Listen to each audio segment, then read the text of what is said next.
acuerdan, si ustedes estuvieron presentes ayer, recordarán que estuvimos hablando de los valores de manera, por un lado, general, pero también de manera profunda, ¿verdad? Porque no se suele tocar, creo yo, de manera muy profunda este tema. Se habla de los valores, de repente se los cita, pero casi nunca se dice de que deberían ser incondicionales, o si no, no son.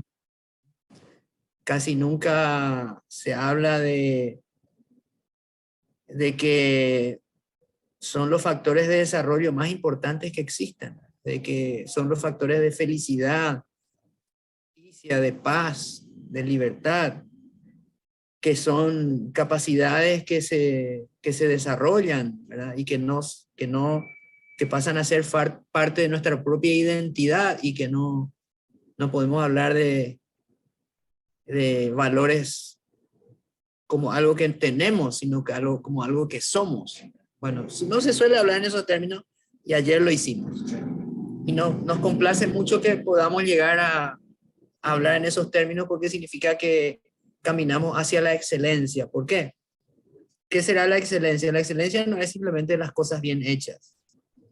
La excelencia es estar frente a la grandeza y darse cuenta. Es estar frente a la oportunidad y darse cuenta. Es estar frente a la verdad y darse cuenta, ¿verdad? No es tampoco una definición común de lo que es excelencia, pero esa es la excelencia, ¿verdad? Y no ver esas cosas, lastimosamente hay que usar una palabra dura, eso es la mediocridad. Y de eso tenemos que huir. Todos estamos en riesgo siempre de estar en situación de mediocridad. No significa que sea algo malo. La mediocridad no es algo malo por sí mismo. Significa estar a mitad de tabla, significa no hacer el 100%, sino hacer el 90%. Y con el 90%, ¿cuál es el problema de eso? Con el 90% no hacemos historia. Con el 90% no cambiamos el mundo, no cambiamos el Paraguay en primer lugar. Pero bueno, yo creo que nosotros hoy vamos a tocar un tema muy importante. Vamos a retomar de donde nos quedamos ayer. Ayer estábamos a punto de hablar de cómo se desarrolla el pensamiento moral, cómo se desarrollan los valores. Simplemente antes de entrar en el tema central que es los valores en el Paraguay, ese es el tema central de hoy. Me gustaría tocar este tema así transversalmente, por lo menos ligeramente, que es cómo se va desarrollando en una sociedad el pensamiento moral. Hace muchos años, un gran profesor se llamaba Lawrence Kohlberg, que te tienen ahí la foto, hizo un estudio con más de 15.000 casos y publicó un famoso libro que se llama Etapas del Pensamiento Moral. Él era una persona muy, muy enfocada en hacer bien su trabajo y se dio cuenta de que el pensamiento moral se va desarrollando en etapas. Según él, había 3 grandes etapas: la preconvencional, la convencional y la postconvencional. ¿Y por qué se llamaba así? Porque en la etapa, o sea, la parte convencional es donde se supone que la mayoría está, ¿verdad? Nivel 3 o 4. Nivel 1 y 2, ¿qué significa? ¿Por qué? La pregunta de investigación es ¿por qué la gente hace lo bueno o lo malo? ¿Por qué la gente hace lo correcto o lo incorrecto? Y él se dio cuenta de que la gente va desarrollando eso a medida... Sí, te escucho, Víctor. Sí, para ponernos más en modo presentación tu pantalla. Sí, te cuento por qué no estoy poniendo en modo presentación, pero resulta que voy a escribir dentro de un ratito, pero voy a poner igual. Ahí está. Vos querías ver la cortinita que se abría, ¿verdad, Víctor? Sí, señor. Ahí está, mira, te voy a mostrar cómo se abre y se cierra la cortina, mira. Eso es lo que vi. Qué cabos. Él decía que la primera etapa la gente hace lo correcto o lo incorrecto, porque hay un castigo. Y cuando hay una amenaza de castigo, ahí la gente hace lo correcto. La segunda etapa, estamos hablando de una persona, ¿verdad? Porque esa persona va a empezar a hacer lo correcto. Dice que en la segunda etapa o en el nivel 2 la gente hace lo correcto porque hay un premio. No es que solamente le tiene miedo al castigo, sino que a lo mejor ya hay un premio. Es como piensan los niños, ¿verdad? Si vos te aplazás, entonces va a haber un castigo. Ahora, si es que pasás de grado, te voy a llevar al parque, ¿sí? O sea, hay un premio. Ese es un nivel preconvencional, donde la gente todavía no tiene un pensamiento moral, todavía esa persona no tiene valores. Después viene el tercer nivel, donde la gente hace lo correcto porque no quiere quedar expuesta haciendo lo malo. Por ejemplo, no tira la basura a la calle porque alguien le va a retar, pero si no le ve nadie, él va a tirar la basura a la calle, ¿sí? O él miente porque sabe que su mentira no va a ser descubierta, pero si va a ser descubierta, no miente. O sea, hace porque no quiere quedar expuesto, digamos. En el nivel 4, hace lo correcto, no porque haya premio, no porque haya castigo, no porque quiera hacer, no porque no quiera quedar expuesto, sino porque quiere cumplir las reglas porque le conviene. Porque le conviene. Pero ahora, si no hay un castigo, si no hay premio, si nadie está mirando, y si no le conviene, tampoco hace lo correcto. Pero, ¿qué pasa en el nivel 5? Ahí ya viene el milagro. Y se supone que todos deberíamos llegar por lo menos al nivel 5, que hacemos lo correcto porque estamos convencidos de que eso es lo correcto y de que eso es bueno para mí, para los demás, y porque en mi identidad yo ya no hago lo incorrecto. Así ya pasa a ser parte de mi ser. Es lo que hablábamos ayer, ¿verdad? Que si yo me veo ya como patriota, entonces yo ya estoy dispuesto al sacrificio. ¿Se entiende? Si yo soy una persona leal, entonces yo ya no traiciono porque yo soy leal. Ese es el nivel 5.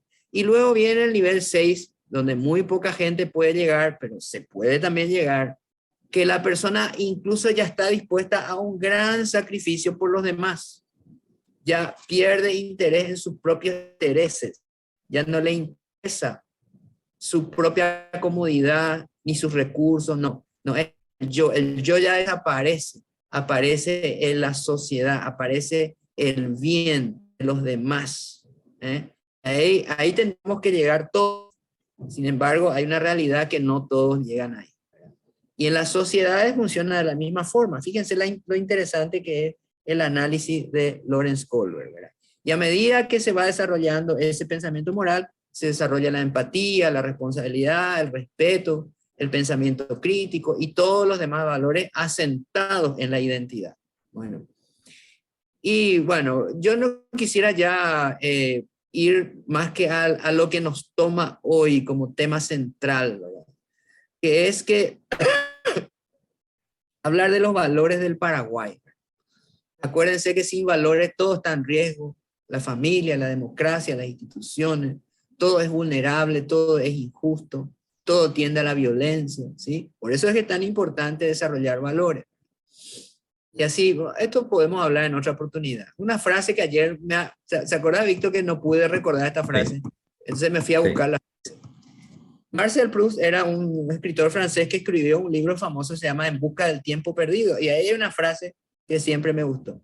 Aunque nada cambia, si yo cambio, todo cambia. O sea, ¿qué significa eso? Si yo veo algo que está mal, yo también tengo que ver en mí lo que está mal. Y cambiar yo primero.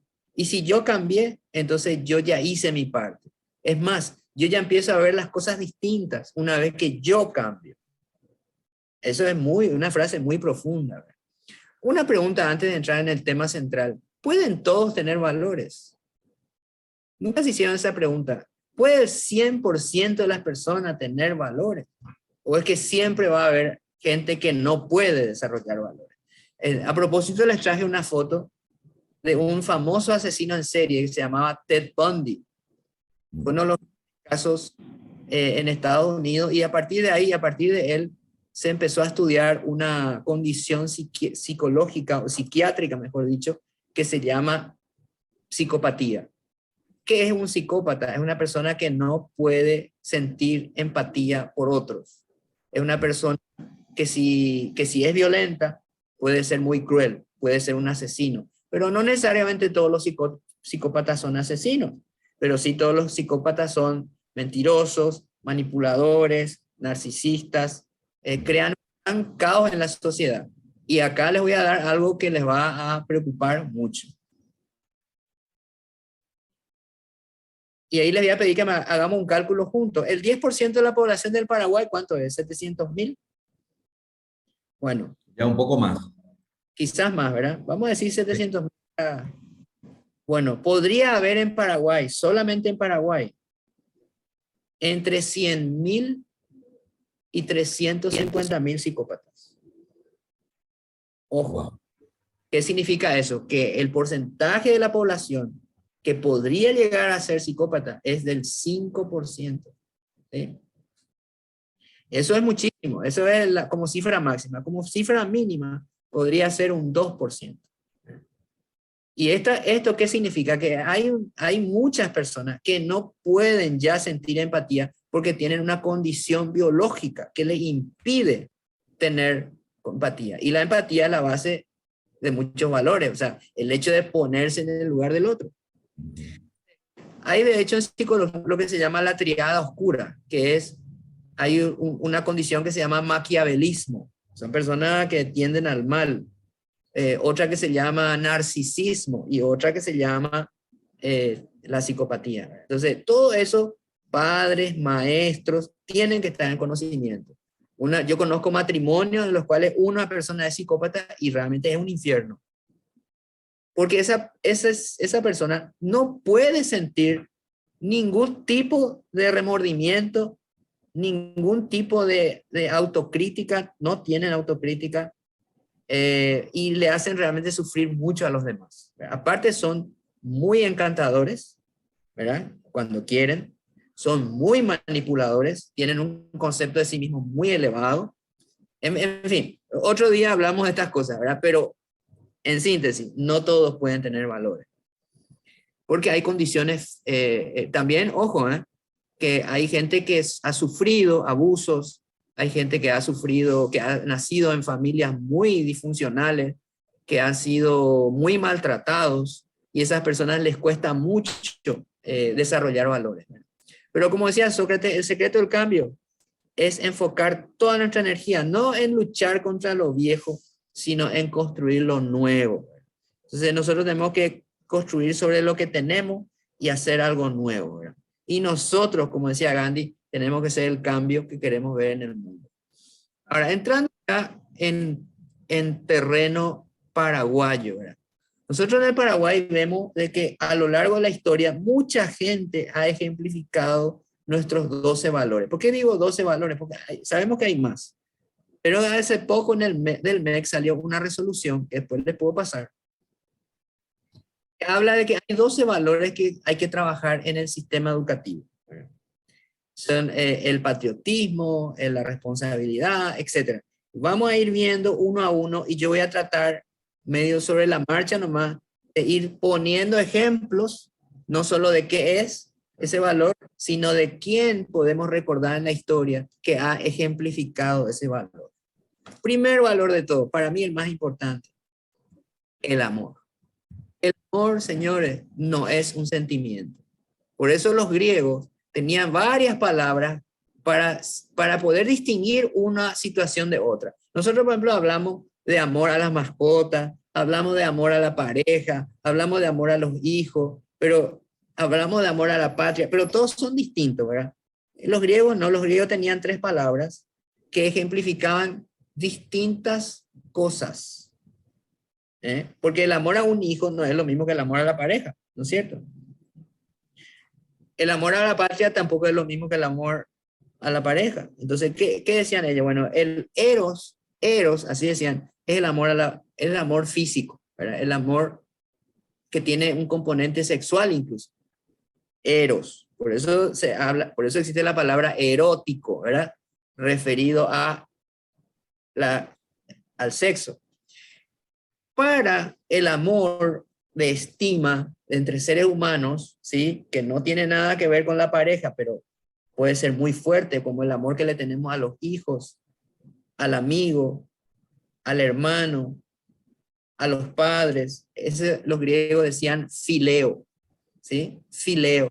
Pero hay un tercer amor, que es el verdadero amor, que también nosotros podemos desarrollar hacia un ser humano, que también podemos desarrollar hacia la sociedad misma, que podemos desarrollar hacia Dios y que sobre todo Dios desarrolla hacia nosotros, que es el ágape, así le decían. ¿Y qué es eso? Es un amor que no tiene nada que ver con los demás, porque no es un sentimiento, es una decisión que uno toma, ¿sí? Si yo, por ejemplo, alguien me hace algo muy malo, ¿sí? Yo puedo devolver ese mal con el mal, pero si yo decido devolver ese mal con el bien, es más, decido desearle el bien a esa persona, a pesar del daño que a mí me hizo. Si yo veo una persona que no se merece mi estima, ni mi amor, ni mi consideración, pero igual yo decido darle ese regalo, ¿verdad? Inmerecido. Eso es amor, eso es ágape, ese es el verdadero amor. Es una decisión que cambia todo, porque no depende de los merecimientos. Hijo, por ejemplo, nosotros no le queremos porque se merecen que ser amados, ¿verdad? Porque han metido la pata 1000 veces y nosotros también. Pero el amor está por encima de eso. Por eso hay una parte en la Biblia que seguro que Víctor conoce, que describe el amor, ¿verdad? El amor soporta todo, por ejemplo. Todo lo espera, todo lo cree, ¿verdad? Todo lo aguarda, ¿verdad? El amor nunca va a dejar de ser. ¿Por qué? Porque ayer hablábamos, los valores son inmutables. Les cuento una historia, por ejemplo, para ejemplificar este valor. Ayer hablábamos, no sé si yo les cité ayer, pero con alguien estaba hablando, quizá con Víctor, de quién era Manuela Villalba. Por eso quiero anotar acá, voy a anotar directamente acá, para que no tengan que anotar ustedes y después les pasen este PowerPoint, a lo mejor, ¿verdad? Voy a agregar acá y le voy a poner el nombre. Manuela Villalba. ¿Quién era Manuela Villalba? Manuela Villalba era una chica, ¿verdad? Que tenía, desde el momento que yo le voy a contar la historia, de luego, ¿verdad? No antes. Ella tenía 18 años, ¿verdad? Cuando estalla la guerra del Chaco, 1932. ¿Y qué pasa? Resulta que ella tenía un hermano que tenía 17 años, un año menor que ella. Y claro, todos los varones fueron llamados a las armas. Entonces, ¿qué pasó? Ella entra y le habla a la mamá y le dice, mamá, yo también me voy a ir a la guerra. Y le dice a la mamá, pero vos estás loca, mi hijo, ¿cómo vas a hacer eso si vos sos mujer? Y no importa eso. Lo cierto es que no hubo forma de convencerle a ella, porque los vecinos también se metieron, ¿verdad? De que no se presente. Ustedes me van a decir, pero siendo mujer, ¿cómo se va a presentar como soldado? Y bueno, resulta que se peló la cabeza, Manuela, y se puso se vistió de varón y se fue y se presentó como varón. Imagínense, se presenta como varón junto con su hermano y es admitida en el ejército. Y así entra en el ejército como si fuese un varón.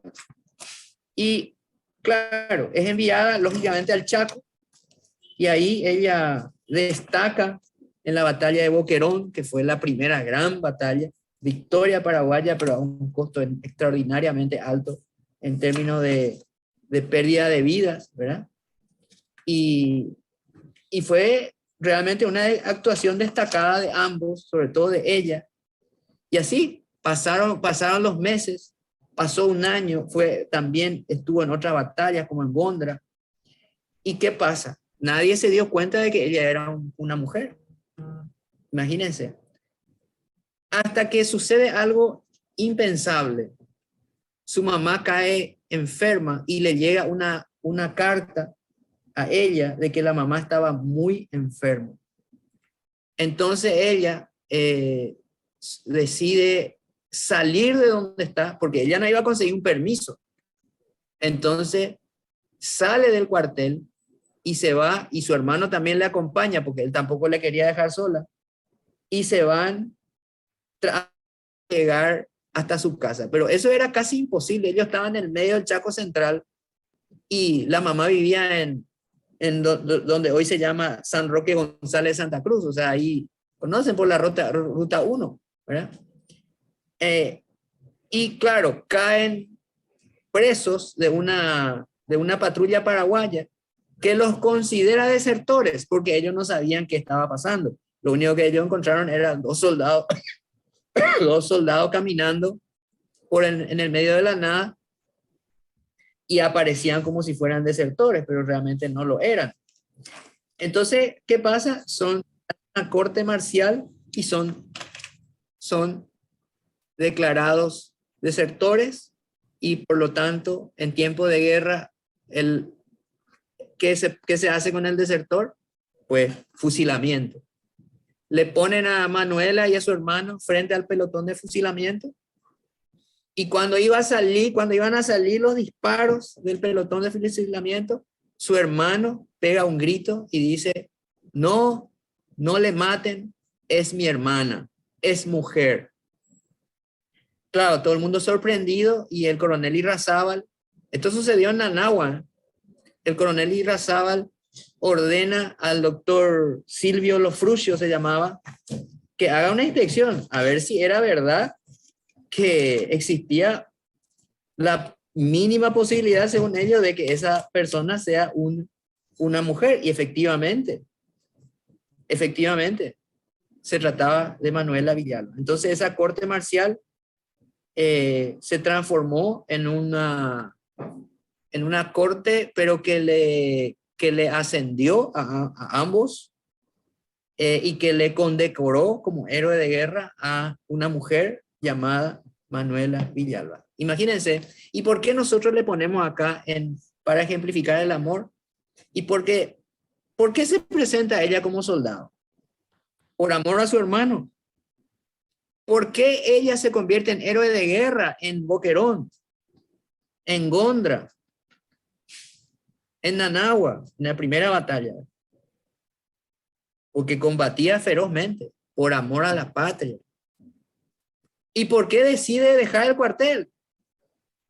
A riesgo de perder su vida, por amor a su madre. O sea, ella sí que era un ejemplo de amor. Manuela Villalba. Díganme si no ejemplifica ella perfectamente lo que es el amor. Miren que podríamos haber hablado de ella en patriotismo, que es el valor siguiente que viene ahora. Podemos entrar ya ahí en patriotismo. Acá sí que no sé ni qué nombre vamos a poner, ¿verdad? Porque el Paraguay tiene una enorme colección de patriotas donde podríamos elegir un montón, ¿verdad? Entonces vamos a poner acá, vamos a empezar. ¿Qué decir, Nancy, acá en patriotismo que le pongamos? Hay demasiado mucho. Vamos a ponerlo quizás más de uno, ¿verdad? ¿Qué te parece Valois Rivarola? Vamos a poner Valois Rivarola. Valois Rivarola, un apellido excelso en la historia paraguaya, ¿verdad? Rivarola, hay muchos Rivarolas en la historia del Paraguay y todos descendientes de la misma familia que vino en la colonia. Valois Rivarola era un gran, ¿sabes cómo le decían Nancy a Valois Rivarola? Le decían el jinete alado. Porque él tenía, escucha esto, Víctor, era un combatiente feroz, pero feroz por su valentía, por su arrojo, por su caradurez, por un héroe con todas las letras. Valois Rivarola tenía la costumbre de combatir tan fieramente, a caballo casi siempre. Cuando estaba en medio del combate, él se ponía a contar en su cabeza cuánto tiempo el enemigo tardaba en recargar su cañón.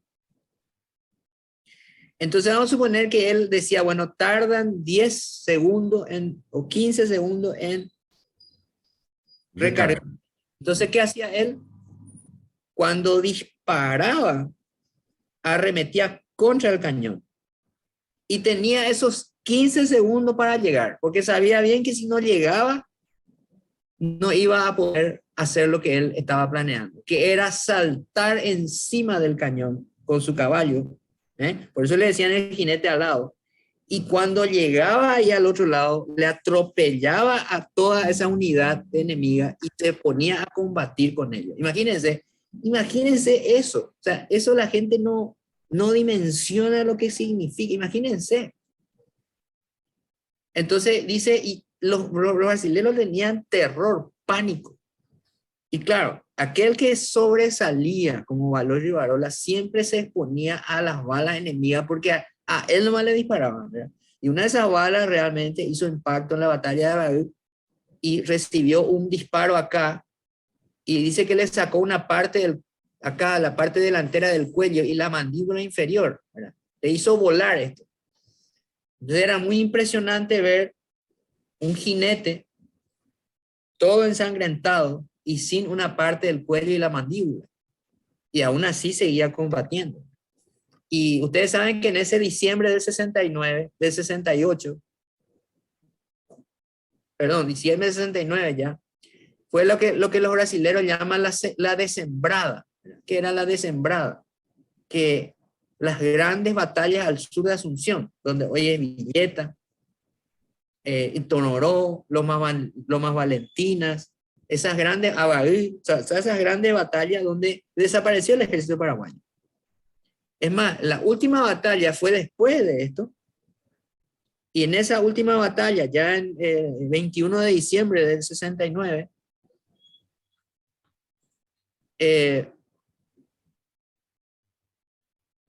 Baloy Rivarola apareció de vuelta. Toda esa semana él estuvo en cama, con fiebre, ya no podía hablar, ya no podía caminar, pero estalla la batalla del 21. Imagínense, pasó desde el 10 de diciembre hasta el 21. Él todavía no moría, pero ya estaba a punto de morir. Y cuando estaba a punto de morir, pidió otra vez su caballo y se subió otra vez a caballo, se cayó, se subió otra vez y se fue a combatir. Y cuando el enemigo le vio venir, salieron corriendo. O sea, no puede ser, decían. O sea, esto es imposible. Salieron despavoridos. Pensaban que era un fantasma. Pensaban así, efectivamente, pensaban que era un fantasma. Y él entonces le ahuyentaba con su figura. Imagínense una persona a punto de morir, sí, que todo esto infectado, y aún así se puso a combatir y lo hizo fieramente hasta que murió sobre su caballo. Entonces, no, extraordinario. Podemos hablar ahora, por ejemplo, de Eugenio Alejandrino Garay, otro gran héroe del Paraguay. Era un señor mayor. Él fue, imagínate, entonces se fue a Europa a estudiar la ciencia militar. Fue combatiente, combatió allá la Primera Guerra Mundial. Después viene al Paraguay, ya se jubila, ya se jubiló él. Y estalla la guerra y él tenía 62 años. 62 años.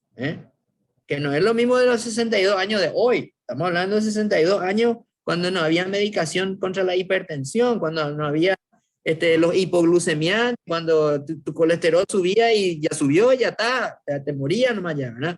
La expectativa de vida él ya había cumplido la expectativa de vida para esa época. Entonces Garay se presenta como voluntario a la guerra del Chaco, anciano ya. Claro, era una persona tan inteligente, tan valiosa para el ejército, que Estigarribia le tuvo muy en cuenta. Y no solo eso, le manda a una misión imposible. Ustedes saben lo que es imposible. No es eso que es Hollywood, no. Y mucho más imposible. Que era tomar 3 pozos de agua que se conocían como Irendagüe, 3 pozos de agua fundamentales para el Paraguay. Pero esos 3 pozos de agua estaban en manos de los bolivianos. ¿Sí? Y había 3 divisiones custodiando esos pozos de agua. Y él, a Estigarribia le dice, mira, Garay, yo necesito que vos te vayas a tomar esos pozos de agua. No sé cómo vas a hacer. Pero ¿por qué era tan difícil? Porque primero ellos estaban en una posición que estaba como a 80 kilómetros al sur. Segundo, no había camino para llegar hasta allá. O sea, estamos hablando del Chaco boreal, allá arriba, donde no hay agua, donde es un talcal que vos metés tu pierna así y se hunde, como si fuese la nieve, pero a 70 grados de calor, ¿verdad? Porque encima era diciembre, imagínense. Esto le dice él el 6 de diciembre. El 6 de diciembre de 1933 le dice, ¿y qué pasa? Le dice, sí, vamos a hacer. Pero ¿qué pasa? Paraguay ya no tenía más agua. Había que emprender eso. Y en el medio de donde ellos tenían que pasar, porque no había camino, había que pasar por un solo lugar para llegar ahí. Era una locura. No se podía pasar por ahí. Porque los caminos que estaban a los costados, había divisiones bolivianas custodiando esos caminos. Pero era un lugar estrecho así, había pocos cientos de metros a ambos lados y él solo podía irse por ahí. Entonces emprende con 3.000 hombres el camino hacia Grendahue, agachados, en silencio, por abriéndose camino en la espesura de eso. ¿Conoces ese bosque lleno de espinas en diciembre, con 62 años? Y cada soldado tenía un poco de agua, una cantimplora así que no llegaba ni siquiera a estar llena. Y con eso tenían que llegar a tomar los pozos de Grendahue, que estaban custodiados por 6.000 bolivianos. Imagínense, 3.000 acá, 3.000 acá, 6.000 allá. Diciembre, 62 años, y se van. Y vos sabés que Víctor, que se van muriendo por el camino los paraguayos. Hay un caso famoso de un soldado Benítez, porque él, cuando se iban muriendo sus hombres, se iba y le volvía hacia atrás, le abrazaba a ese que se estaba por morir y le decía a mi hijo, ¿qué querés que le diga a tu mamá? Aunque sea que se muera, él sabía que él se iba a morir también, pero aunque sea que se muera con la esperanza de que a su mamá se le iba a decir algo. Y en uno de esos, el soldado Benítez se le descubre que no había tomado su agua. Y le dice Garay, pero ¿y por qué no tomaste tu agua, mi hijo? Y le dice, porque yo pensé que no era mía. Yo pensé que ese me dieron para que yo guarde. Yo no sabía que yo podía tomar. Imagínate lo que significa morir, y terminó muriendo. Porque en ese momento ya no valía que le des agua, pues ya estaba. Bueno, y así. Y ya los muchachos, y él les dejaba, ya se desprendían de todo. Ya tiraba su fusil, se quedaba con un machete, ya se desnudaban, ya en anatómico prácticamente ya estaban todos, ¿verdad? Porque ya no podían más ellos. ¿Y qué pasa? Un milagro ocurre el 7 de diciembre, porque justo cuando faltaba, no sé, 10 kilómetros más o menos, ya casi todos muertos, encuentran un tanque, encuentran a unos bolivianos que se iban en un camión con agua y le agarran y toman el agua, pero una noche antes, Garay le dice a su ejército, muchachos, está claro que vamos a morir, pero ¿saben qué? Yo les pido una última cosa, vamos a ir a morir allá. Y al día siguiente ocurre el milagro del agua. Entonces ellos entran a Grendahue de madrugada, a los gritos, con machete en la mano. ¿Y qué pasó con los bolivianos? Se asustaron tanto que salieron corriendo. Y 3.000 fueron hechos prisioneros por estos sobrevivientes con Garay, 3.000 prisioneros, y los otros 3.000 salieron huyendo por una picada que se llama la picada de la desesperación, y los 3.000 bolivianos murieron de sed. Están todavía allá. O sea, díganme si esto no es extraordinario de conocer y de entender lo que es el patriotismo como amor supremo a la patria, a tal punto de querer nada más que honrar al Paraguay a costa incluso de nuestra propia vida, ¿verdad? Otro que podemos hablar, bueno, acá hay para elegir. No sé ni qué les parece otra mujer, Ramona Martínez. ¿Quién era Ramona Martínez? Suena como un nombre común, ¿verdad? Pero créanme que no es nada común. Ella era la que le cebaba el tereré al mariscal.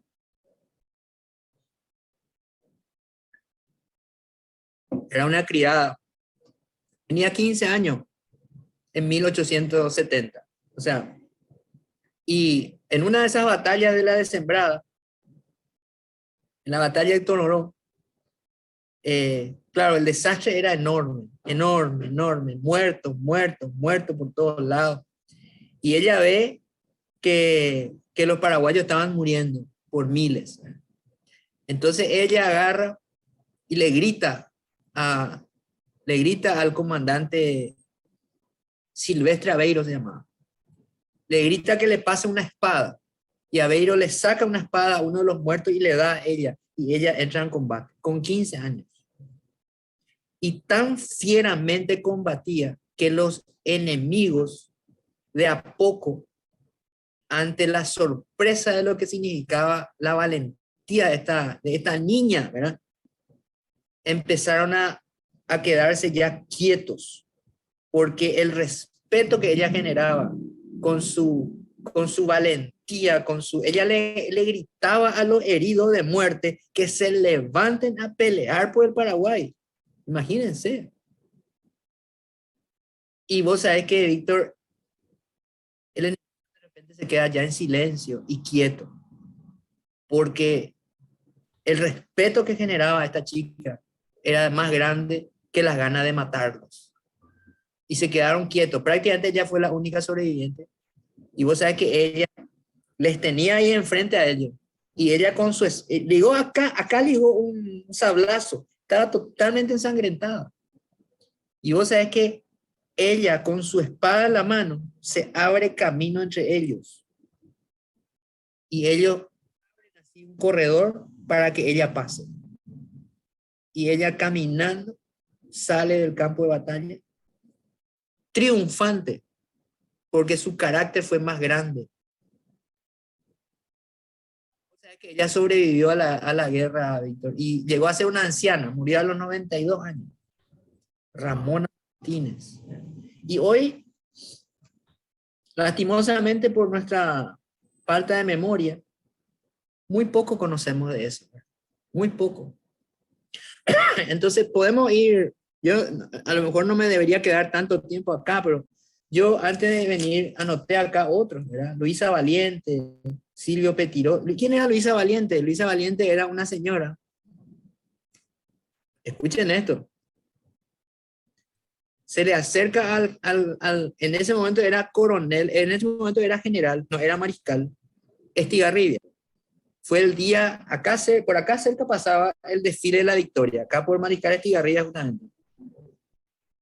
Y había un arco, así como el Arco del Triunfo, ¿verdad? Que fue construido para eso. Estamos hablando de ya cuando Paraguay ganó la Guerra del Chaco.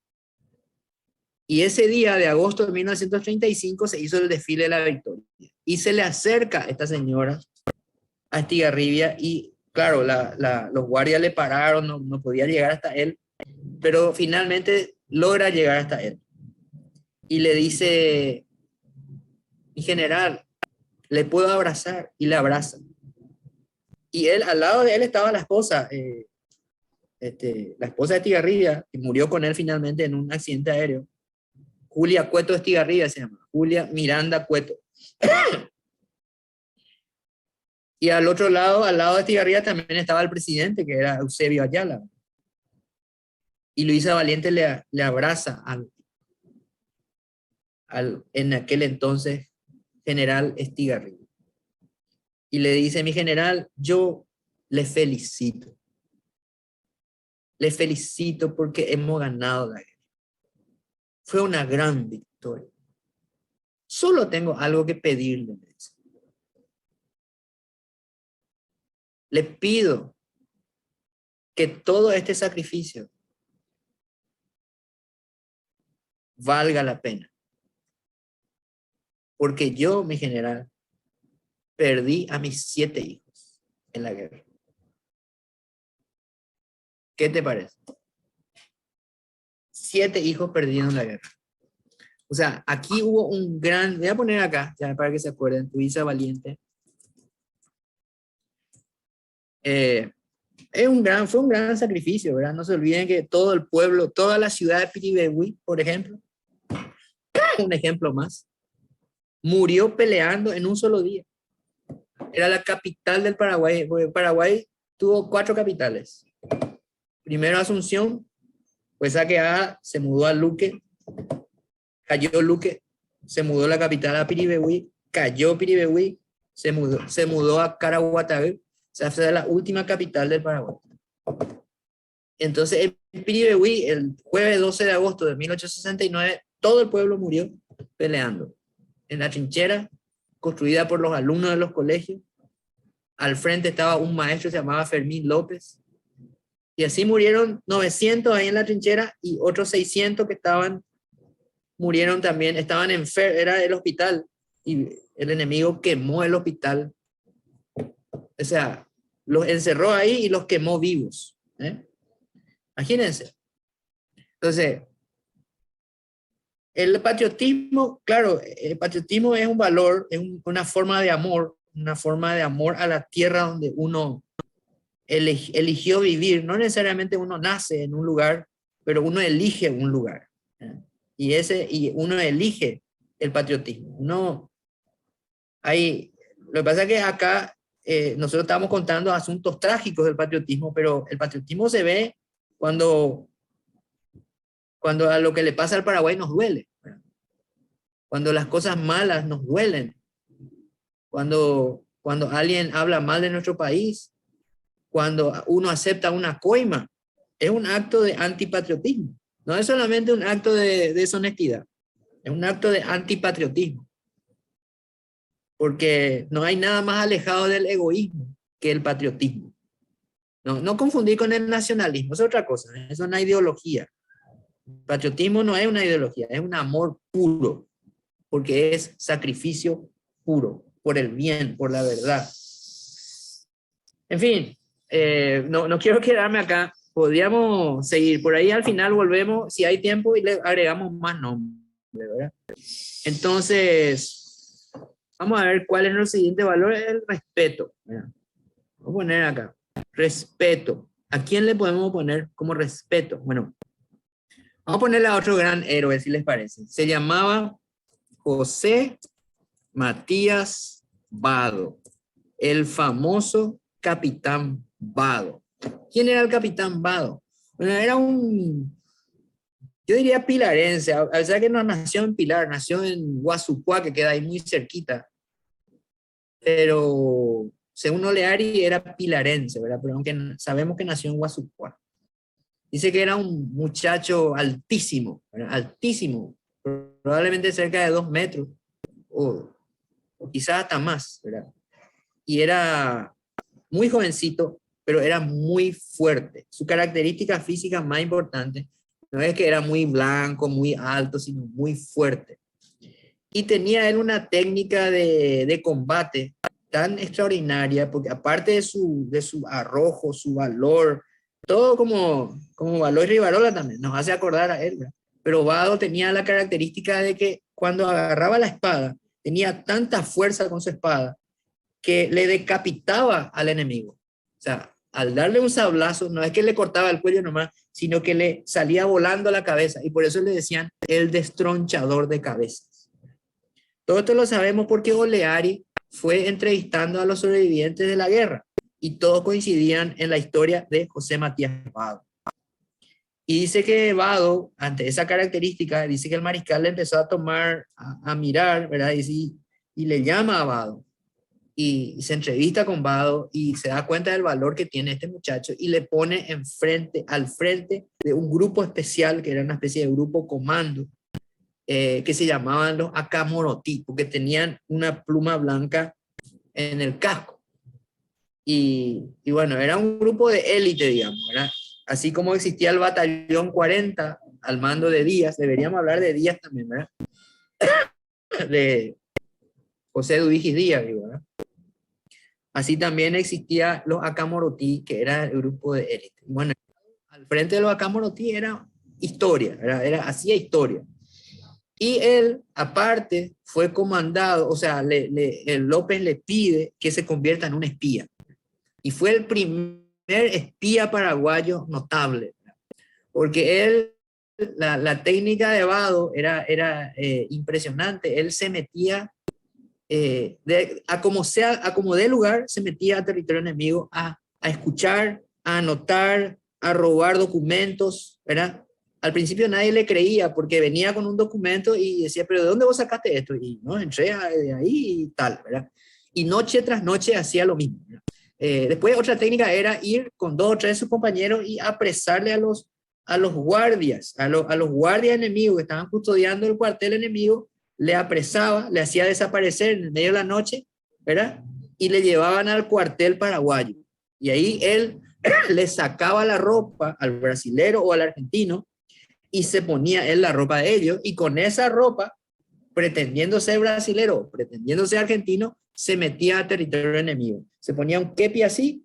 En el caso de cuando lo hacía con el ejército brasilero, era un poco más difícil porque en el ejército brasilero había demasiada gente de color y él era muy blanco, entonces dice que se pintaba la cara y se ponía un kepi y el pantalón le quedaba medio colí porque era muy, muy alto, y así entraba pretendiendo ser brasilero y entraba a las carpas enemigas, escuchaba. Hay muchos datos que Vado llevó de como espía hasta el cuartel de López, hasta el punto de que López se enteró de que iba a haber venido un globo aerostático, López se enteró de los planes del enemigo, etcétera, etcétera. No vamos a entrar en detalle, ¿verdad?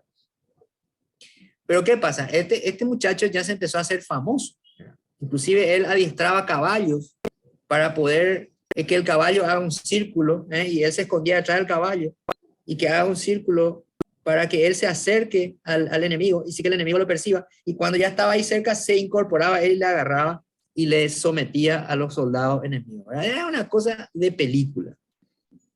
Lo cierto es que llega el momento o sea, en las batallas él era muy visible y todo el mundo le disparaba a él, ¿verdad? Y en una circunstancia que hoy es la zona de San Fernando, ahí donde el Tebicuarí desemboca en el río Paraguay, esa es la zona de San Fernando. Y él le tocó, o sea, el enemigo le acorrala a él con sus Acámoros y él entra en combate ahí, pero él se queda a retrasar al enemigo, ordenando a sus hombres que crucen para salvar su vida al otro lado del río. Y bueno, en esa circunstancia él entra en combate y por supuesto le dispararon con todo lo que había. Y luego dice Oleari que las tripas de José Matías Vado, dice que se derramaban hacia adelante. O sea, todos sus intestinos expuestos, y dice que él ahí moribundo, y dice que los brasileros se bajaban de los caballos, se sacaban sus pañuelos y se iban y mojaban en la sangre que iba brotando de las entrañas de un gran héroe, a ver si esa sangre que lo consideraban a él inmortal les daba a ellos esa característica de inmortalidad y de valor y de arrojo, porque le admiraban mucho. Pero un médico brasilero dice que le consigue estabilizar, evita que muera y le venda las heridas. Gracias a eso paró la hemorragia, le vendó las heridas también y le llevaron hasta el cuartel brasilero. Y ahí Vado al día siguiente se despierta, porque entró en un shock hipovolémico, se despierta, pero se despierta escuchando a la gente hablando en castellano.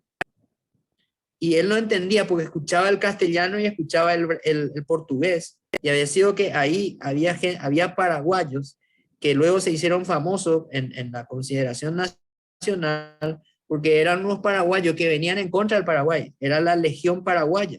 Eran hijos de los inmigrantes paraguayos a Buenos Aires. Esos hijos, ¿por qué se fueron a Buenos Aires? Porque el doctor Francia los expulsó ya por antipatriotas. Y los hijos de esas personas vinieron contra el Paraguay. Pero todavía tenían la admiración hacia el Paraguay. Y la admiración también hacia José Matías Vado. Por eso le quisieron rendir un homenaje. Ahí cuando él se despertó, le regalaron una bolsa con libras esterlinas diciéndole, estamos muy orgullosos de usted, y dice que él se puso tan mal por eso, se ofendió tanto porque paraguayos antipatriotas le querían rendir a él un homenaje regalándole dinero. Entonces él se levanta, se incorpora moribundo como estaba, o por lo menos muy mal herido, y él les echa de ahí y luego toma la trágica decisión de arrancarse las vendas para poder morir, para no recibir una honra que deshonraba al Paraguay. ¿Por qué? Por respeto al Paraguay.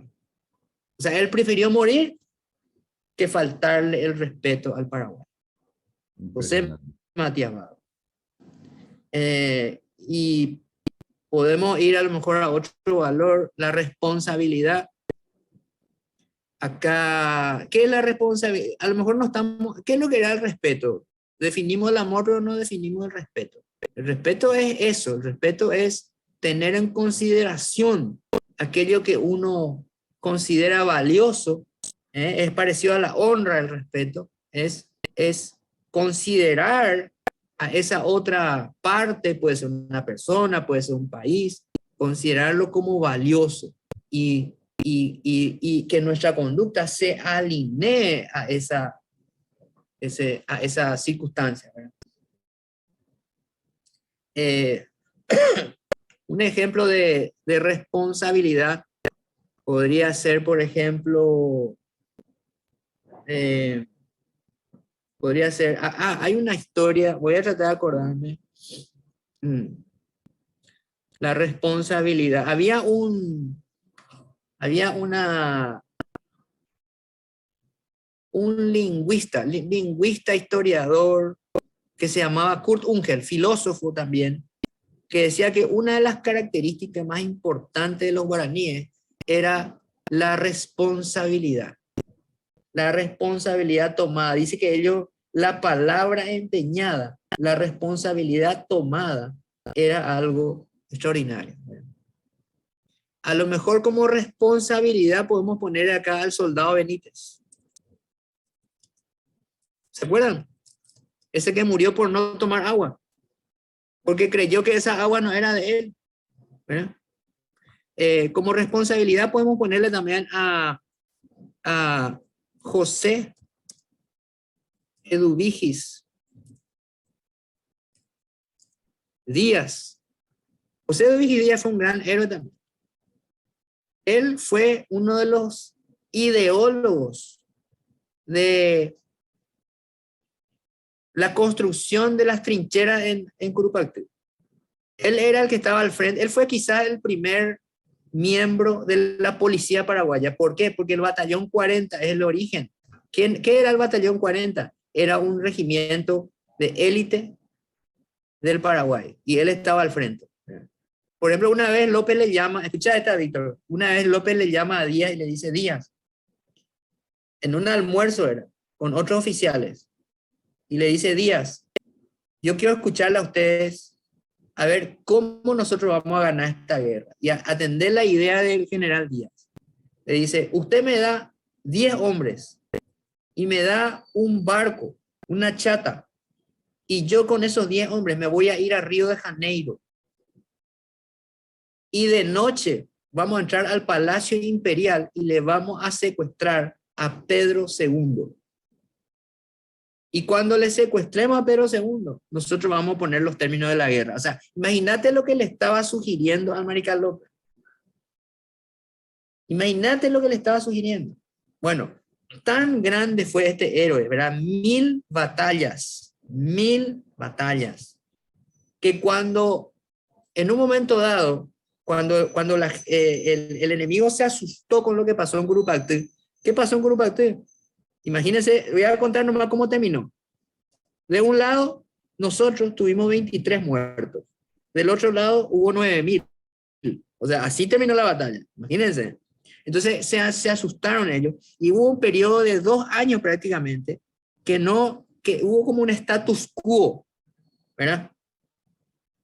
Un año entero sin batallas, y después de 2 años con pocas batallas. ¿Por qué? Porque el enemigo se asustó, básicamente. Hubo cambio de comandante, ahí se hizo cargo del famoso duque de Caxias, etcétera, etcétera. Y en ese periodo, Díaz es enviado a observar buques brasileños y en ese momento ellos le pillaron y le tiraron un cañonazo y ese cañonazo pegó en el agua y las esquirlas de eso le agarraron la pierna a Díaz, ¿verdad? Y le hicieron una herida muy grave en la pierna. Entonces él se cae al agua, le rescata a su sobrino y le lleva a Paso Pucú herido y él tenía la pierna muy grave. Entonces él escribe, imagínate, Víctor, el tono de esta comunicación que él le hace a su comandante, el mariscal López. Le dice: mi mariscal, he estado haciendo la tarea encomendada, sin embargo, he sido herido. Pero no se preocupe, mi mariscal, la herida no es grave. Mentira. Pero ya que me estoy comunicando con usted, le solicito permiso para que el doctor Skinner me corte la pierna. Imagínate el carácter de este señor que dice: no es grave, pero pido permiso para que me corten la pierna. Y Skinner le corta la pierna y él ahí en su lecho de muerte, la pierna acá, ahí al lado, en un cajón especial para la pierna, porque tan grande era este héroe, que no se animaban a tirar su pierna. Así de valioso era. Y le construyeron un cajón especial para su pierna, estando él vivo todavía. Pero lógicamente en esa época no había antibióticos. Y muere Díaz. A los 7 días muere el general Díaz. Pero tanta fue la consternación de este pueblo que nunca el Paraguay tuvo un funeral de Estado como el que se le hizo a Díaz. Para empezar, la gente, arriesgando su propia vida, con antorchas, atraviesa territorio enemigo, con antorchas, ¿eh? ¿Por qué resalto esto? Porque eso hay que resaltar. Tanta era la admiración que le tenían a Díaz, que no se permitían ellos no rendirle un homenaje a costa de su propia vida. Y con antorchas, en el medio de la noche, le llevan hasta Humaitá, ahí le hacen una misa en la iglesia, le ponen en un barco que se llamaba Olimpo y le traen acá hasta Puerto Sajonia, ahí le bajan, y ahí desde Puerto Sajonia en una cureña vino y fue pasando hasta llegar al cementerio La Recoleta. Pero a su paso la gente le tiraba flores. Cuando estaban pasando acá frente al ferrocarril, hubo que parar la cureña porque a los gritos, los enfermos, los moribundos que estaban ahí internados, porque era un hospital, se arrastraban para ir a rendirle homenaje a Díaz. Así le querían a este señor y hasta hoy lo recordamos como uno de los grandes héroes, ¿verdad? Y fue enterrado ahí y fue el primer héroe, 1902, en ser recordado oficialmente en el Paraguay. Entonces, la responsabilidad que Díaz tenía era extraordinaria porque a su cargo, ¿verdad? Y él hacía gala de ese valor, a su cargo estuvo la organización y la gran victoria del Paraguay en la batalla de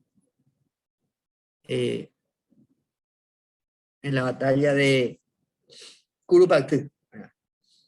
Otro gran valor es la equidad en el Paraguay. Bueno, y ustedes van a decir, pero ¿cuál podría ser un ejemplo de equidad? Bueno, una institución voy a poner acá como equidad. Una institución extraordinaria. Paraguay fue un gran adelantado y nunca más se creó algo así. Las estancias de la patria. ¿Qué eran las estancias de la patria? Eran organizaciones, había más de 80 en Paraguay. Eran unas estancias enormes, ¿verdad? Con cientos de miles cada una, con cientos de miles de cabezas de ganado, ¿verdad? Con agricultura, con técnicas de agricultura muy avanzadas, que eran súper productoras esas estancias. ¿Y qué hacía el Estado paraguayo con la riqueza generada en esas estancias? Hacía dos cosas. Exportaba, pero exportaba lo que sobraba, porque antes repartía entre la gente, entre los que trabajaban y también entre los grupos más vulnerables como los indígenas, repartían toda la producción de esas estancias de la patria. Otro ejemplo de equidad es nuestro propio himno. ¿Por qué? ¿Qué dice nuestro himno? Nuestro himno dice unión e igualdad. La igualdad en Paraguay es una realidad, fue una realidad. En Paraguay fue un país de iguales, en época de Francia, en época de López. Por eso no había pobres. Por eso en Paraguay se descabezaba todo lo que atentaba como poder contra la patria. La patria estaba por encima de todo poder. Eso no necesariamente es hoy así, ¿eh? Porque a veces por encima de la patria estaba hablando a nivel mundial, los poderes económicos, los grandes lobbies, ¿verdad? La Big Pharma, la Big Tech, la Reserva Federal, el Foro Económico Mundial, las Naciones Unidas, o sea, todo por encima de la patria. En Paraguay no, ni poder económico, ni poder religioso. Una vez le dijeron al doctor Francia, a Víctor, no sé, esto queda entre nosotros, ¿verdad? Acá nadie de estos 1000 va a decir nada. Sí, 1000 Le personas dice, no me van a pero, escuchar, doctor. claro, no importa, todos somos discretos acá. Dice que le dice al doctor Francia, le dice un extranjero que estaba acá, le dice, pero doctor Francia, acá el Paraguay está viviendo una irrealidad. ¿Qué va a pasar, por ejemplo, acá si viene el Papa? Y le dice Francia, querido amigo, el Papa soy yo, le dijo. El Papa soy yo. Así le dijo. ¿Qué significa eso? Que ni siquiera Roma estaba por encima del Paraguay. Él no cerró iglesia, él respetaba eso. Incluso contrató a los sacerdotes como maestros. O sea, no es que él estaba en contra de la iglesia católica. Él lo que estaba era en contra de cualquier poder extraño por encima del Paraguay. Por eso él ya veía como una amenaza cuando había una persona muy rica que venía a hacer comercio en el Paraguay. No es que a todos les apresaba, sino a aquellos que él consideraba un peligro porque no podía haber nadie por encima del Paraguay. Y por eso cuando llegan los López y el presidente de Uruguay decide regalarle un himno, le dice al autor de nuestro himno que estudie bien primero lo que era el Paraguay para poder escribir algo. Y efectivamente, escribe unión e igualdad. ¿Qué más dice nuestro himno? Ni opresores ni siervos alientan. ¿Qué significa? No hay opresor ni siervo, donde reina ¿qué? Unión e igualdad. Y eso fue una realidad. Por eso que no había pobreza en Paraguay. Entonces, bueno, otro día vamos a hablar de eso cuando hablemos del Paraguay poderoso. Pero ayer yo te decía, Víctor, el Paraguay poderoso no es el Paraguay, no es el Paraguay por su poder militar, no, es otra cosa, es el poder de la gente, lo que hizo la gente, ¿verdad? Honestidad. Ayer hablábamos de Eligio Ayala, vamos a ponerle acá, porque Eligio Ayala demostró de que se puede ser honesto en el Paraguay y fue un presidente absolutamente honesto. ¿Y por qué era importante tener un presidente honesto en esta época? Por varios motivos. Primero, porque el Paraguay estaba en los momentos previos a la guerra del Chaco. Si no hubiera existido Eligio Ayala, yo no sé si el Chaco iba a seguir siendo Paraguay. Porque Eligio Ayala era tan buen organizador, tan honesto, que el Estado paraguayo empezó a organizarse y a tener un superávit suficiente como para comprar armas para poder defenderse. ¿Verdad? Ayer conté la anécdota de Eligio Ayala cuando le echa a este señor del Palacio López, pero ya siendo presidente, por ejemplo, él, escucha esto, le tiende una trampa a su director de aduana, manda a traer 2 camisas de Buenos Aires, y cuando llegan las camisas de Buenos Aires, le manda a su edecán a ir a buscar las camisas, ¿verdad? Pero el director de aduana sabía que era camisa de Eligio Ayala. Y vos sabés que metió la pata porque no le quiso cobrar impuestos. Y cuando Eligio Ayala se entera de que no le cobró impuestos al presidente, entonces le echa. Porque le dice, ¿dónde está en la ley que el presidente no paga impuestos? O sea, le puso una trampa. Imagínate. O sea, Eligio Ayala y hay 1000 anécdotas. No vamos a quedar, si no superamos esto, nos vamos a quedar todo el día hablando de él, ¿verdad? Porque era una obsesión para él el ser honesto, el ser íntegro. ¿Y por qué es tan importante esto? Porque él rompe una maldición, una supuesta maldición. ¿Y cuál era su supuesta maldición? Cuando, ¿se acuerdan del doctor Francia? Él tenía un funcionario que se llamaba Policarpo Patiño. Y Policarpo Patiño era un tipo ilustrado, así como Francia. Era un tipo puntilloso. Entonces, cuando él recibía un documento oficial, por ejemplo, dice que decía, no, acá no está bien escrito, vaya de vuelta. Y así era un tipo argel, ¿verdad? Muy puntilloso. Y era la mano derecha del doctor Francia.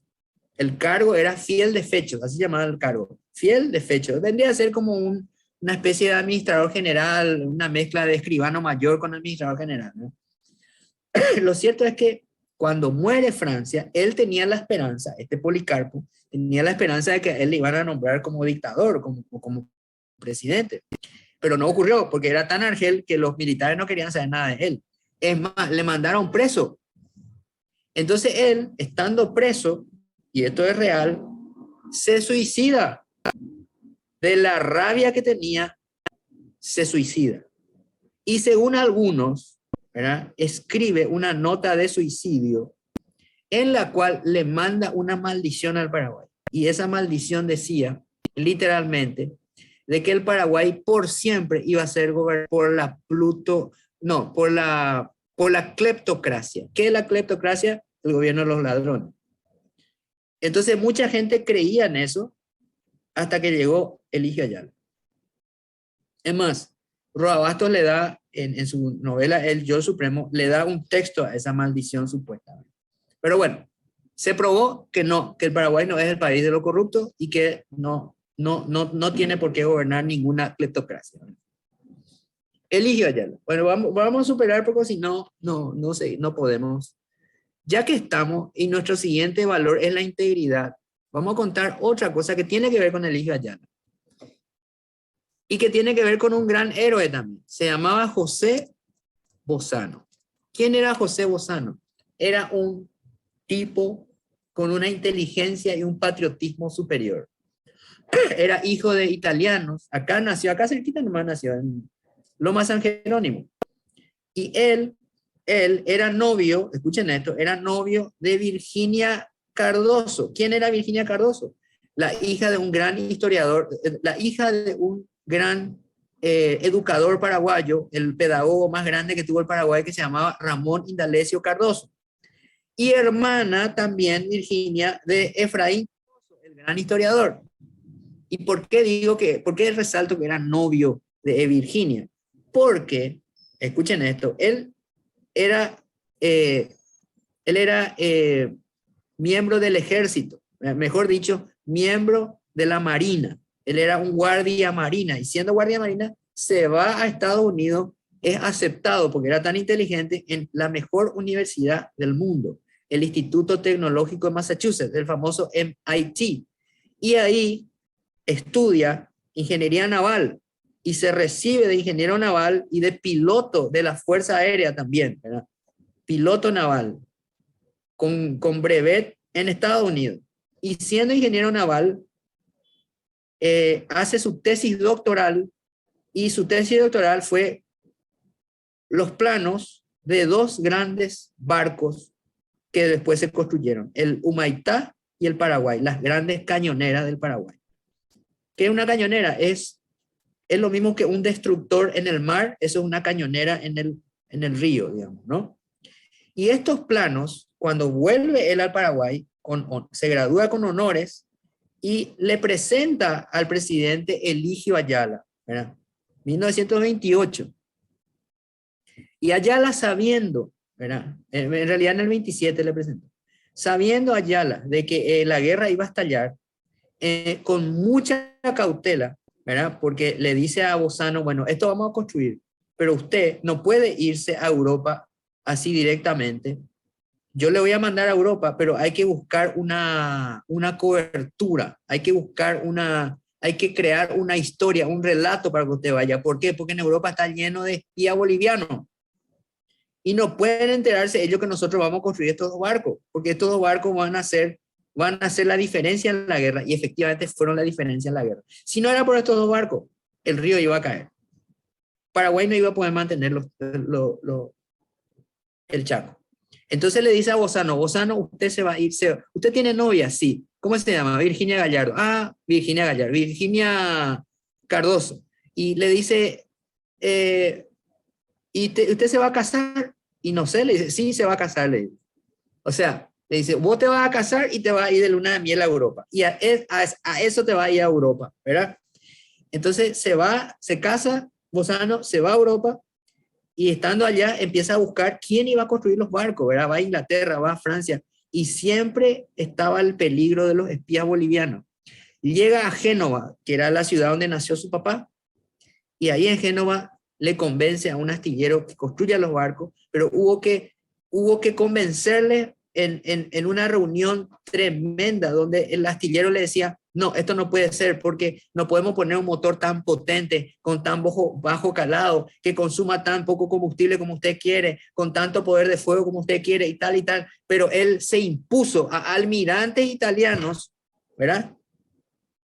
Siendo un teniente de navío, se impuso a almirantes italianos que eran asesores técnicos de ahí de Génova, y consiguió que se construyan, y fueron los mejores barcos del mundo para ese propósito. A tal punto que cuando salieron con tripulación italiana, vinieron al Paraguay y cruzaron por Gibraltar, y ahí la marina inglesa puso los ojos, ¿verdad? Y el comandante inglés de Gibraltar, que les recibió ahí, les rindió honores, dijo, esto no existe en el mundo, esto es la mejor tecnología del mundo. Y así vinieron, y casi se hundieron en el Atlántico porque hubo una tormenta, ¿verdad? Si se hundían esos barcos, probablemente Paraguay, acá, como dice un amigo mío, íbamos a hacer migraciones acá en el Club Biguá.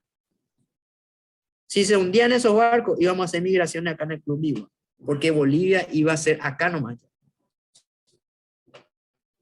Y bueno, José Bozano, pero ¿por qué cuento? ¿Por qué por qué está entre la integridad? Porque Bozano, cuando estaba en Génova, le ofrecieron una coima. Le dijo, ustedes van a gastar tantos millones acá y nosotros le vamos a agradecer a usted. Le vamos a dar el 10% a usted. Si usted asegura que vamos a ser nosotros los contratistas. O sea, una brutal coima. Entonces, ¿qué hace Bozano? Dice, no, yo no voy a recibir una coima. Pero no le dice eso. Le llama al presidente Eligio Ayala. O sea, no por teléfono, le manda un telegrama, porque en esa época no había teléfono transcontinental. Le manda un telegrama. Le dice, presidente, esta es la situación. Acá, esta es la mejor empresa, pero me están ofreciendo una coima. ¿Qué hago? Le dice. ¿Y sabe lo que le dijo Víctor? Adivina lo que le dice Ayala. Y tome la coima, le dice. Agarre la coima. Pero con ese dinero, compre más armas para el Paraguay. ¿Qué te parece? Un honesto hablando con un íntegro. ¿Verdad? Y podemos discutir por qué no le dijo, no, yo no hago eso. O sea, ok, pero era las ganas del Paraguay de defenderse contra una invasión que estaba teniendo lugar en ese momento. Y era la integridad de dos personas que han hecho historia en el Paraguay. Bozano era un genio militar. A su cargo estuvo no solamente eso, él fue el que él fue el director de los arsenales de guerra, donde se construyeron miles y miles de bombas, granadas, las mejores del mundo. Las granadas paraguayas, el famoso Carumbeí, eran las más potentes y las más confiables, las mejores, mejor que las europeas, mucho mejor. Ahí se construían las balas para los morteros, que era un adelanto tecnológico de la época. Ahí se hacían las camillas, ahí se hacían todo lo que significaba la parte mecánica de los camiones, etcétera, etcétera. Ese era el centro neurálgico del esfuerzo de guerra que estuvo a cargo de Bozano.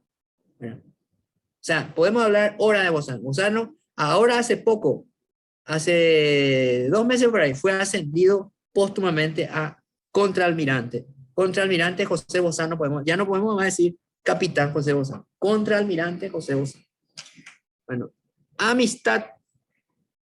Ustedes sabían que en Paraguay, más específicamente Puerto Casado, fue el sitio, ¿verdad? Víctor, ¿vos te acordás del nombre de pila de Bracho? Antonio, ¿verdad? Antonio, doctor. Antonio Bracho. Antonio Bracho era un médico del Paraguay, ¿verdad? Que creó lo que se llamó la Cruzada Mundial de la Amistad, ¿verdad? La amistad finalmente, tanto fue digamos, Acá me corrigen, Ramón no es Artemio Bracho, dice. Artemio, exactamente, no me suena. Ramón Artemio. Y vos sabés que él, yo pensaba de que ya era oficial eso del Día Mundial de la Amistad. Realmente, él consiguió en el 2011 recién la resolución de Naciones Unidas de Día Mundial de la Amistad, ¿verdad? Que nació ahí en Puerto Pinasco realmente, como obra de este gran hombre que entendió de que la amistad es algo demasiado valioso como valor, ¿verdad? De la amistad se desprende, por ejemplo, la lealtad, se desprende, o sea, todo tiene que estar conectado, ¿verdad? El respeto, la responsabilidad, el hecho de ser agradecido, la gratitud, o sea, es más, los documentos históricos hablan de que este era un pueblo amistoso, hospitalario, ¿verdad? Nosotros valoramos en Paraguay la amistad y hay cientos de casos de... Es una forma de amor, ¿verdad? Lo mismo que la gratitud, ¿verdad? Hace poco se hizo un estudio, ¿verdad? Realmente no se hizo un estudio hace poco, hace mucho se está haciendo un estudio a nivel mundial, es el estudio más largo de la historia de la ciencia, ya lleva más de 90 años, en la Universidad de Harvard se está contestando una pregunta de investigación que dice lo siguiente: ¿qué hace feliz al ser humano? ¿Verdad? Y se descubrió a lo largo de todos estos años que al ser humano le hacen feliz tres cosas. Número uno, las relaciones humanas, sociales, exitosas y profundas. O sea, el hecho de tener amigos, ¿verdad? Nos hace feliz. Segundo, el hecho de vivir por un propósito, tener una misión en la vida, un propósito, un norte. Esto nos hace feliz. No el dinero, no el dinero. Y lo tercero es ser agradecido, tener un corazón dispuesto a agradecer a los que nos hacen un bien, a Dios, a nuestros amigos, a nuestros padres, a nuestros maestros. O sea, el hecho de ser grato, de tener gratitud, ¿verdad? Nos hace también felices. Entonces, la gratitud, por ejemplo, ¿cómo podemos... Acá vamos a poner esa historia en gratitud.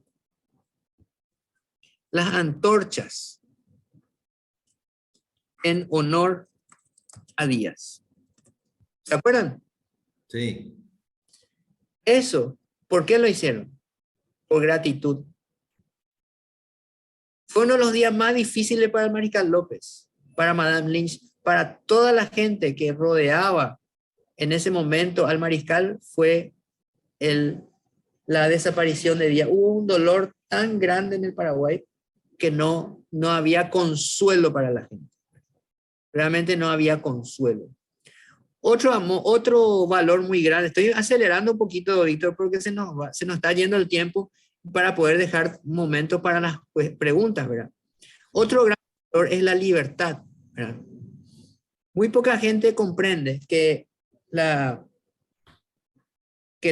libertad es una consecuencia de una acción humana, ¿verdad? Y la libertad está en nosotros. Nosotros, para ser felices, tenemos que ser independientes y tenemos que ser libres. Eso lo decía don Carlos Antonio López, ¿verdad? La independencia del Paraguay, su soberanía, es condición indispensable para la felicidad de sus hijos. ¿Cómo uno va a tener gratitud? ¿Cómo uno va a tener relaciones humanas sanas? ¿Cómo uno va a ser agradecido si no es libre? ¿Verdad? Es una condición humana fundamental, ¿verdad? Es más, los cristianos entendemos mucho más, quizás que en otras culturas, otras religiones, que la libertad es un fundamento del espíritu, ¿verdad? Imagínense, los cristianos creemos, por ejemplo, que podemos ser libres hasta de la muerte, ¿verdad? Porque es un anhelo del ser humano. Nosotros sabemos que la libertad es una condición fundamental del ser humano. No puede un ser humano desarrollarse de otra manera que no sea en libertad, ¿verdad? Y para ejemplificar la libertad, podemos llamar a una cita de Félix de Azara. ¿Quién era Félix de Azara?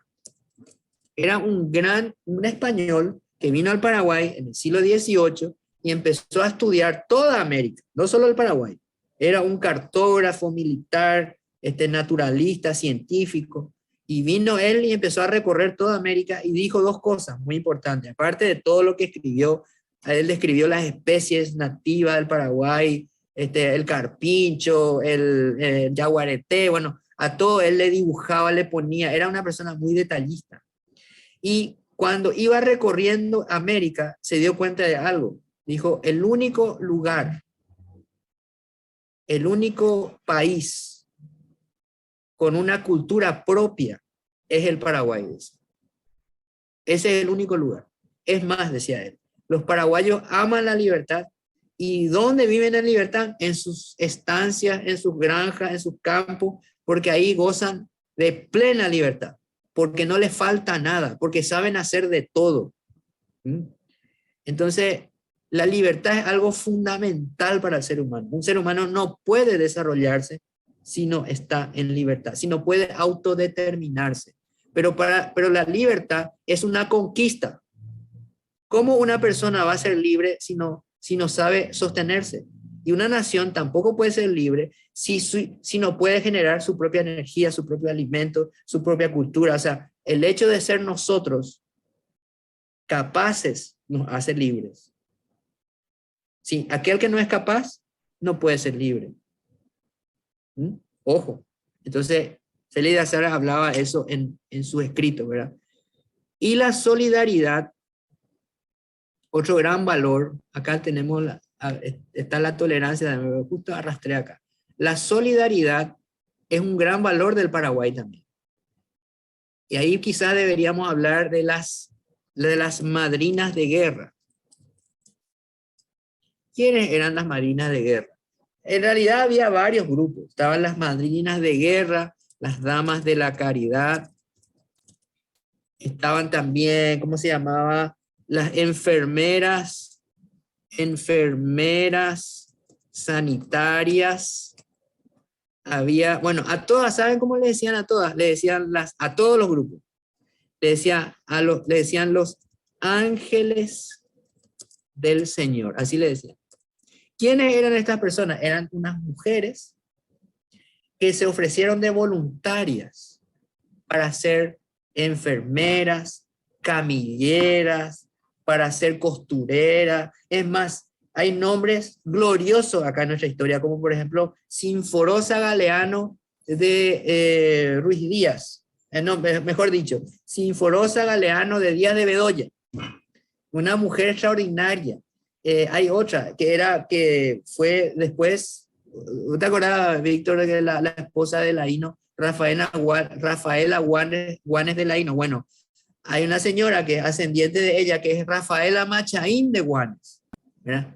Que es la madre, ¿verdad? Y esas personas realmente demostraron, incluso, Víctor, algunas entraron en combate, imagínate, daban todo, pero todo lo que tenían, todo su tiempo. Otro grupo eran las damas católicas, me estoy acordando. Pero a todas le decían las ángeles del Señor, damas católicas.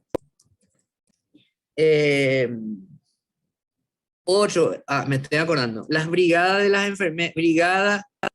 de enfermeras, la Cruz Roja, que después vino a partir de estos grupos. Bueno, en fin, lo cierto es que ellas eran personas extraordinarias, que donaban todo. Algunas murieron estando en el Chaco, en Asunción, en Puerto Casado. Había otro grupo en Concepción, hacían colectas, juntaban alimentos, escribían cartas, o sea, innumerables las acciones de estas personas, ¿verdad? Otro gran valor es la tolerancia, ¿verdad? Y aquí quiero hacer un pequeño, una pequeña, digamos, reflexión antes de terminar con el tema de la tolerancia. Deberíamos nosotros aspirar a la tolerancia de 3 niveles. Ayer hablamos algo de esto. Algo que se ve en el Paraguay en mucha gente es que probablemente tengamos que trabajar todavía en este valor mucho, ¿verdad? Porque se confunde un poco la gente con el tema de la tolerancia. Tolerancia no significa que yo acepte o quiera o me parezca bien lo que una persona hace y que a mí no me gusta. Yo le decía una vez, hace poco a un amigo, yo puedo amarle a una persona, pero aborrecer lo que hace. ¿Se entiende? Hay que separar a la persona de su conducta. Es lo que hacemos nosotros con nuestros hijos. Nuestros hijos meten la pata, pero nosotros por eso no le descartamos. No le descartamos luego porque son nuestros hijos, porque les amamos. Entonces el que ama es más fácil, ¿verdad? Se da cuenta de que hay que separar lo que hizo de lo que es. Porque lo que hizo no define lo que es. Se equivocó. ¿Y qué pasa con la tolerancia? Nosotros hablamos de tolerancia de, ok, bueno, está vos sos coreano y te tolero. ¿Está bien? O sos africano y te tolero. O sos argentino, o sos brasilero, o lo que sea, ¿verdad? Ese es un nivel de tolerancia muy básico, ¿verdad? Hacia la persona que viene de otro lugar, hacia la persona que no cree lo que nosotros creemos, ¿verdad? Y está la tolerancia también, en segundo nivel, la tolerancia a lo que cree, a lo que piensa, ¿verdad? Y ahí luego ya muchos ya se aplazan, ¿verdad? Aprobaron la tolerancia a primer nivel, que es al distinto, ¿verdad? Pero la tolerancia de segundo nivel ya se aplaza, porque ya no acepta que la otra persona piense de otra manera. Yo les cuento una intimidad. Mis grandes amigos, yo tengo grandes amigos que no creen nada de lo que yo creo, pero igual nos queremos. Yo tengo amigos en todos los sectores, ¿verdad? Porque ellos, no porque yo acepte lo que ellos hacen. Yo les digo también, vos te estás equivocando, vos crees tal cosa y yo no creo eso. No creo, no acepto, pero yo igual te puedo respetar y te puedo amar y poder ser mi amigo, pero yo no creo eso que vos crees. Eso no significa que yo sea su cómplice, ¿eh? Porque yo le digo, te estás equivocando, pero te digo porque soy tu amigo. O sea, se puede amar sin necesidad de rechazar eso, ¿verdad? Ahora, eso no significa que yo acepte lo que esa persona hace, porque yo no acepto. Muchas cosas que algunas personas hacen, yo no acepto, pero eso no significa que yo no le quiera, que yo le descarte. ¿Se entiende? ¿Y cuál es la tolerancia de tercer nivel? La tolerancia de tercer nivel sí que es más extraordinaria. Porque hay mucha gente, la mayoría de nosotros nos equivocamos. El error es parte de la ecuación humana, el error. Y muchas veces no nos equivocamos porque somos malos. A veces es porque somos ignorantes. A veces es porque somos descuidados. A veces es porque estamos dormidos, porque no nos damos cuenta de las cosas, porque no pensamos más allá, porque no pensamos más profundo, o porque nos equivocamos. Pero ¿y qué pasa cuando nos equivocamos? ¿Merecemos ya la condena? ¿O será que merecemos una segunda oportunidad? ¿O será que merecemos una tercera oportunidad? Si se ve que yo quiero cambiar realmente. Y muchos de nosotros ya le descartamos a la persona, ya empezamos a hablar mal de esa persona. Y ese es un mal en el Paraguay. Uno de los grandes males del Paraguay es nuestra boca.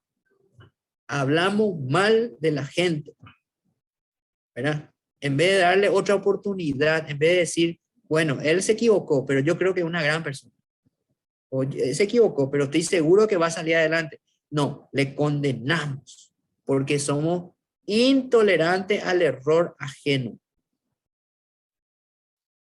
¿Y será que si nos miden con la misma vara, vamos a estar bien?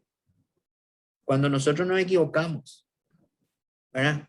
¿De qué estamos hablando en el fondo, Víctor? Estamos hablando de la misericordia, de la gracia, de recibir un favor. No nos merecemos, pero recibimos un favor de alguien que nos ama, ¿verdad?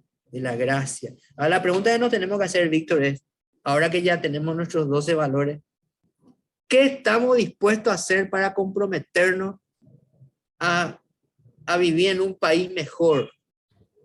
A vivir en un país que avanza hacia la prosperidad, hacia la paz, hacia la justicia, hacia la libertad. Porque cuando hablamos de libertad, hablamos de nosotros.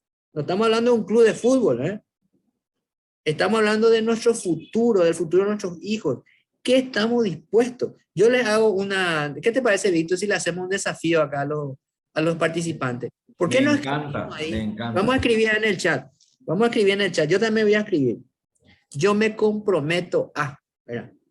Bueno, yo voy a empezar. Voy a abrirlo ya el chat. Voy a salir, dejar de compartir.